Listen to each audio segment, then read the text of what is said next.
गांव में सोहन का एक आलू कचौड़ी का ठेला था, लेकिन गांव में उसे कुछ खास कमाई नहीं हो पाती थी, जिस कारण उसने शहर में जाकर आलू कचौड़ी का ठेला लगाने का फैसला किया।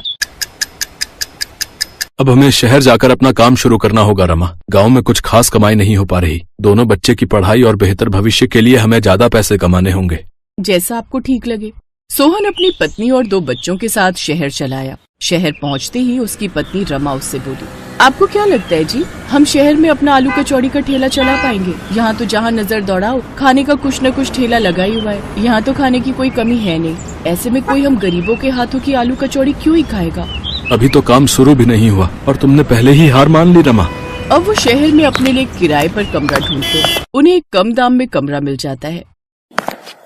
अब वो उसमें रहने लगते हैं। कुछ दिनों में ही सोहन अपने घर के पास में ही आलू कचौड़ी का ठेला लगा लेता है। उसके आसपास काफी सारे फास्ट फूड के ठेले लगे हुए थे, जिस कारण उसके ठेले पर बहुत कम लोग ही आ पाते। वो जितना सामान बनाता उसका आधा सामान बिकता।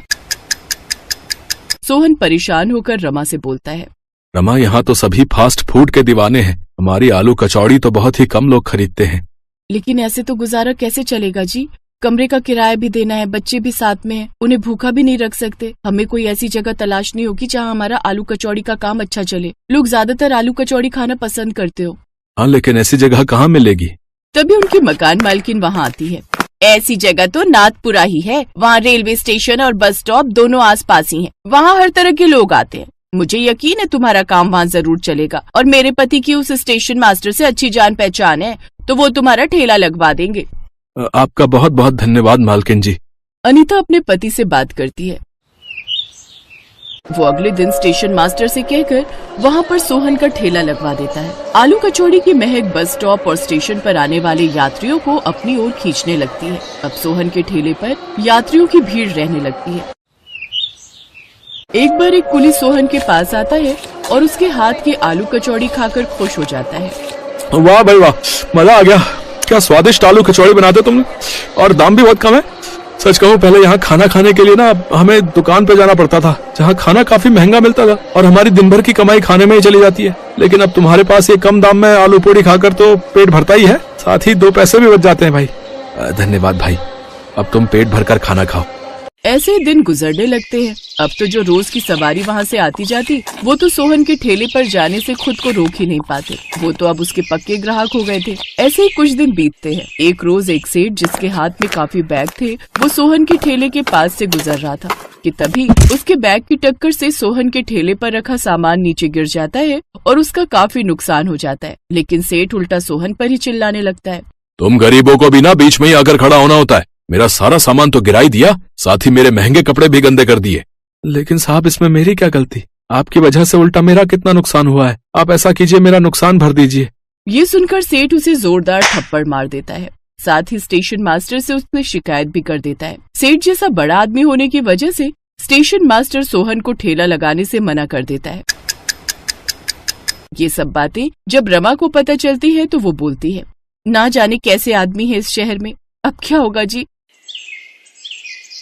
अब सोहन घर पर ही रहता है। वहीं दूसरी तरफ सोहन का ठेला न लगने की वजह से अब उसके रोजमर्रा के ग्राहक भी काफी परेशान हो चुके थे। अब तो लोग इतना ट्रेन और बस के बारे में नहीं पूछते थे जितना वो सब सोहन के बारे में पूछते थे। अरे सोहन भाई की आलू कचौड़ी में जो बात थी वो और किसी भी खाने में नहीं। सच में उनकी आलू कचौड़ी की बहुत याद आती है। उनकी बात पीछे खड़ा बिरजू नाम का वही कुली सुन रहा था जो अक्सर सोहन के ठेले पर आता था। वो सीधा स्टेशन मास्टर के पास जाता है। ये आपने बहुत गलत किया मास्टर जी। मेरी मानिए तो आप सोहन को वापस बुला लीजिए। वैसे भी उस गरीब की क्या गलती, मैंने खुद उन सेठ को अपने सामान से सोहन के ठेले पर टकराते हुए देखा था। उसकी बात मानकर अब वो सोहन को वापस बुला लेते हैं। तुम्हारा बहुत बहुत धन्यवाद बिरजू भाई। अब अगले दिन से सोहन फिर से ठेला लगाने लगता है। उसके पास फिर से ग्राहक आने लगते हैं। सोहन को देखकर सब ग्राहक बहुत खुश थे। कुछ दिन ऐसे ही बीतते हैं। एक रोज जब वो सेठ वहाँ से गुजर रहा था तो उसके हाथ में एक बैग था जिसमें काफी सारे रुपए थे। पीछे से 2 गुंडे आए और सेठ से वो बैग छीनकर भागने लगे। पकड़ो पकड़ो पकड़ो पकड़ो। ये देखकर सोहन ने वहीं रखा अपना बर्तन उठाया और उन दोनों की पिटाई करने लगा और उनसे बैग छीनने लगा। तभी उनमें से एक गुंडे ने सोहन पर चाकू से वार कर दिया। ये देख उसके ग्राहक गुस्सा हो गए और उन सब ने मिलकर उन गुंडों की धुनाई कर दी। सेठ सोहन को जल्दी से अस्पताल लेकर गया, जहाँ उसकी जान बच गई। मैंने तुम्हारे साथ कितना गलत किया। उस रोज तुम्हारी गलती नहीं थी, लेकिन फिर भी तुमने आज मेरे लिए अपनी जान की बाजी लगा दी। कोई बात नहीं साहब, पैसा कितनी मेहनत से कमाया जाता है ये बात मैं अच्छे से जानता हूँ, और इंसानियत की खातिर आपकी मदद करना मेरा फर्ज था। आपकी जगह कोई और होता तो तब भी मैं ऐसा ही करता। सोहन, सच में तुम भले इंसान हो, और ऐसे इंसान की मदद मैं भी करना चाहूंगा। अब सेठ सोहन के लिए एक बड़ी सी दुकान खुलवा देता है, जिससे उसके पास और भी ग्राहक आने लगते हैं। अब सोहन खूब पैसे कमाने लगता है और साल भर के अंदर ही वो खुद का घर ले लेता है और अपने परिवार के साथ खुशी खुशी रहने लगता है।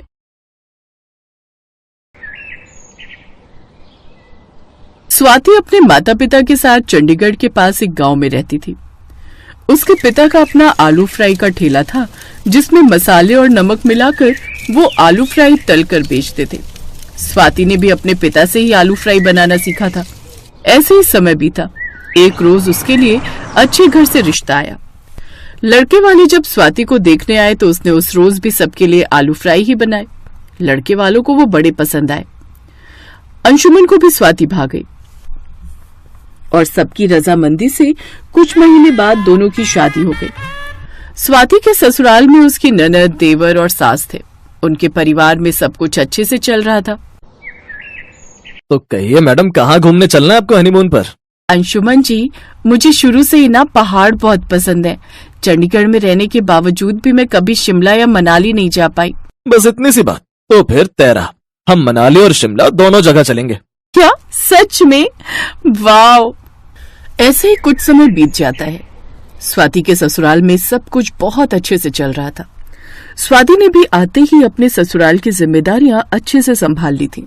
लेकिन एक रोज अंशुमन को किसी का फोन आया और वो सर पकड़कर सोफे पर बैठ गया। क्या हुआ जी? आप इतने परेशान क्यों लग रहे हैं? क्या हुआ बेटा, सब ठीक तो है ना? मैंने आप लोगों से कहा था ना कि इस महीने में एक बहुत बड़ी डील करने वाला हूं। दरअसल वो डील मुझे फंसाने के लिए थी। मेरे बिजनेस पार्टनर ने धोखे से मेरा सारा बिजनेस हड़प लिया और अब मेरे पास उसके खिलाफ कोई भी सबूत नहीं है कि मैं उस पर कोर्ट केस कर सकूं। और अगर मैंने कुछ भी करने की कोशिश की तो वो मेरी कंप्लेन कर देगा। कुछ समझ नहीं आ रहा क्या करूं। हमारा तो सब बर्बाद हो गया। इसमें आपकी क्या गलती है जी? आपने तो उस पर भरोसा किया था, लेकिन उसने पैसों के लालच में आपके साथ बहुत गलत किया है। तू बिल्कुल उदास मत हो मेरे बच्चे, जो तेरे नसीब में लिखा है वो तुझे जरूर मिलेगा। अंशुमन का सब कुछ चला गया। उसका सारा पैसा उसी प्रोजेक्ट पर लगा हुआ था। अब वो खुद के लिए नौकरी की तलाश करने लगा, लेकिन उसके बिजनेस पार्टनर की वजह से कोई भी उसे काम पर नहीं रखता। कुछ दिन बाद, भैया मुझे 30,000 रुपए चाहिए। आज कॉलेज में फीस जमा करवाने का आखिरी दिन है। मुझे माफ करना बहन, लेकिन मेरे पास अभी तुम्हारी फीस भरने तक के पैसे नहीं है।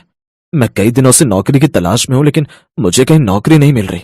लेकिन भैया, अगर मैंने फीस जमा नहीं करवाई तो वो मुझे पेपर नहीं देने देंगे। मेरा पूरा साल खराब हो जाएगा। अपने पति और ननद की बात स्वाति सुन लेती है। फिर वो अपने गले की सोने की चेन बेचकर उससे पैसे ले आती है। ये लो सीमा, और अपने कॉलेज की फीस भर दो। भाभी, आपके पास पैसे कहाँ से आए? मैं बताता हूँ। भाभी ने अपने गले की चेन बेचकर तुम्हारी फीस के पैसे जुटाए हैं। भाभी, आप बहुत अच्छी हैं। मैं और भैया कब से कोशिश कर रहे हैं, लेकिन उन्हें कहीं भी जॉब नहीं मिलती। ऐसा कब तक चलेगा? फिर एक रोज स्वाति उन सब की परेशानी दूर करने के लिए आलू फ्राई बनाती है, जिसे खाते ही सब बड़े खुश हो जाते हैं। भाभी, क्या कमाल के आलू फ्राई बनाते हो यार आप। सच कहूँ तो इतने अच्छे तो मेरे कॉलेज की कैंटीन में भी नहीं मिलते थे।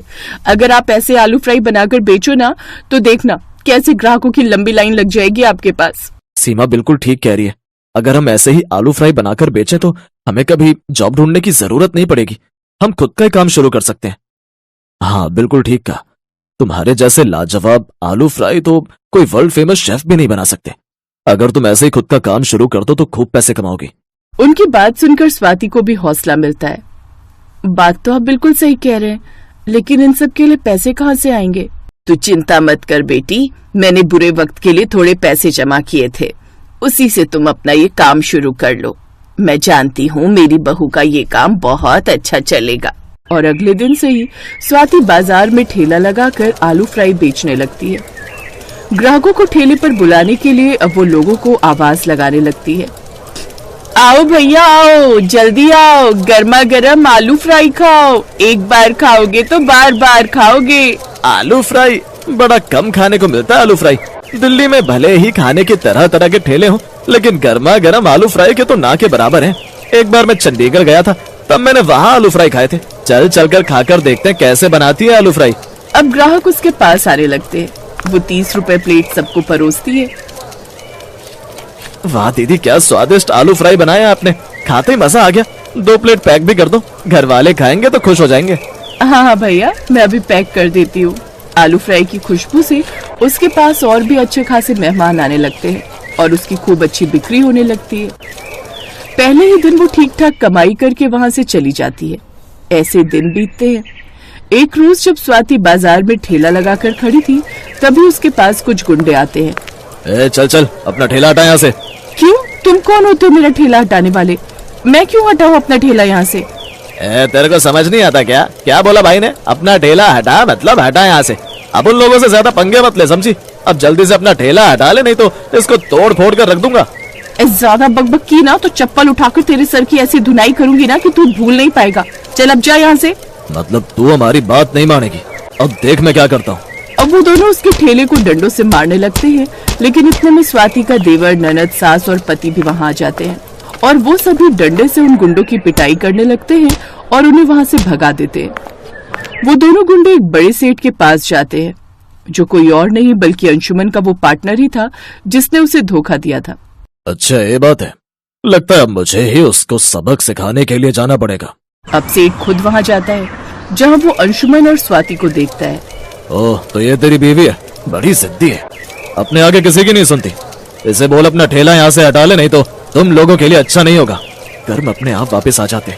जो तूने मेरे साथ किया, मुझे धोखा देकर, वही अब मैं तेरे साथ भी करूंगा।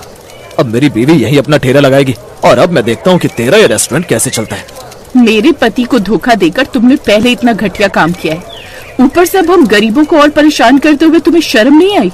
हाँ, मैंने तुम्हारे पति के साथ फ्रॉड किया, उसे धोखा दिया, धोखे से उससे वो डील साइन करवा ली और फिर जाली पेपर बनवा कर सब कुछ अपने नाम कर लिया। लेकिन तुम लोग मेरा कुछ नहीं बिगाड़ पाए और ना ही अब बिगाड़ पाओगे।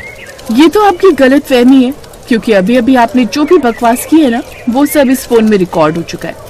पहले तो हमारे पास आपके खिलाफ कोई सबूत नहीं था, लेकिन अब तो है ना। ए लड़की, फोन इधर दे, मैं अभी से तोड़ दूंगा। उसकी नौबत ही नहीं आएगी, क्योंकि हमने पहले ही पुलिस को फोन करके सब बता दिया है। तभी वहाँ पर पुलिस आ जाती है और उस सेठ को पकड़कर वहाँ से ले जाती है। अब उस वीडियो के आधार पर कोर्ट उस सेठ को धोखाधड़ी के जुर्म में जेल में डाल देती है। साथ ही अंशुमन को उसका सारा बिजनेस वापस मिल जाता है।